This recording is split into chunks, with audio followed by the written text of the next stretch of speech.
You move through the digital world differently, quietly, intentionally, like someone who learned long ago that presence and performance are not the same thing. Your silence isn't an afterthought.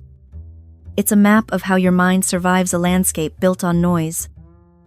Most people don't realize how overwhelming visibility can be. How the constant pressure to appear, to update, to showcase, corrodes the nervous system slowly. But you feel it. You feel the weight of being watched even when you're not posting at all. Psychologists call this self-presentational pressure, the subtle anxiety that follows you like a shadow the moment you enter any public space, even a digital one. And that's the thing. Social media is a public space. A stage masquerading as connection. A place where moments stop being memories and become performances. Where authenticity feels fragile the moment it leaves your hands.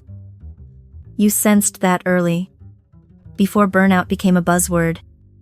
Before digital detoxes became a trend. Your body simply told you, this is too much. And you listened. This is the psychology of choosing not to post. Not avoidance. Not disinterest. But a quiet rebellion against the expectation to live life as a content. People imagine that silence means emptiness. But silence has its own architecture, its own logic, its own emotional rhythm. Your silence is structured, intentional, protective. Psychologists often describe individuals like you as having a strong internal locus of control. Your sense of worth comes from within, not from external applause. You don't need an audience to confirm that what you feel is real. You don't need digital echoes to know that your experiences matter. This is emotional independence disguised as distance.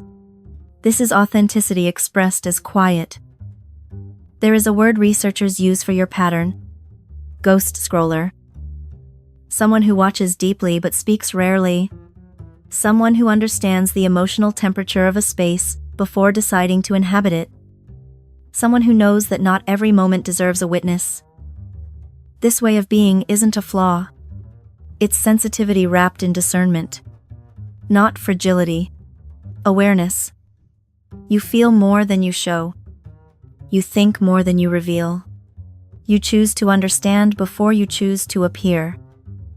And that choice comes from something the digital world doesn't teach. The value of unshared moments.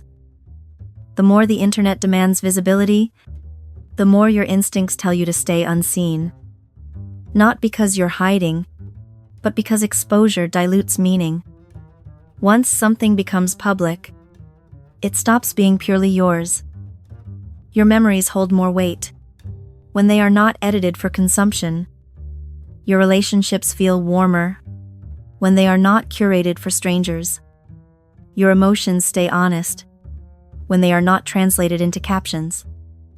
This is why social media burnout affects you differently. It's not the tiredness of too much scrolling. It's the exhaustion of witnessing humanity flatten itself into fragments. Joy becomes highlight. Pain becomes aesthetic. Life becomes a performance loop. You never wanted to participate in that. Because somewhere inside you, a very old instinct whispers, live first. Share never. Or share only when it's real. This instinct is not antisocial. It's emotional wisdom. You aren't rejecting connection. You're rejecting performance.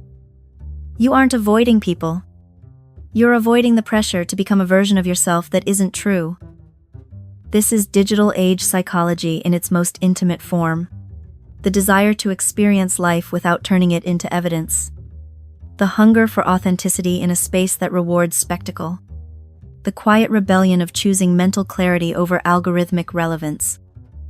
But there's another layer. Your silence online mirrors how you process emotions. Privately, slowly, intentionally. You don't rush to express. You sit with what you feel. You let it unfold without an audience. This creates a specific type of presence, one that feels grounded, measured, whole. You understand your emotions, without needing to display them. You navigate your inner world without needing approval. And this is why being invisible online does not mean being invisible within yourself. In fact, the people who rarely post are often the ones who see the world most clearly. Their hearts beat steadier in silence. Their thoughts move deeper in quiet spaces. Their identity forms internally, rather than through reflection in other people's screens. You know when something feels real. You know when a moment deserves protection. You know when sharing would cheapen the depth of what you're holding. This awareness is not accidental. It's self-trust. And that trust leads to an unexpected clarity. You don't owe the world access to your mind. You don't owe strangers a window into your life. You don't owe anyone a performance of being okay. Your quiet is not a withdrawal. It's a sanctuary, a refuge from the noise. A place where your nervous system can exist without comparison, without competition, without the subtle anxiety of being observed. Some would call this a digital detox, but for you, it's simply returning to yourself. It's remembering what life feels like when it's not being edited. It's rediscovering the texture of presence, slow moments, deeper breaths, the warmth of being fully inside an experience, instead of documenting it from the outside. This is mental health awareness in its most personal form. The courage to choose what keeps you sane. The clarity to step away from performance. The tenderness to guard your inner world. And here is the quiet truth. You are not alone in this. There is an entire unseen community of people who walk through the digital landscape the same way you do.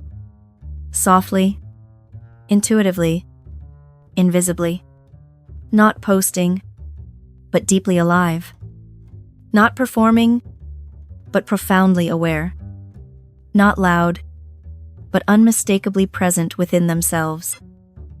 Where the noise stops, you fall into the kind of quiet that knows how to hold you.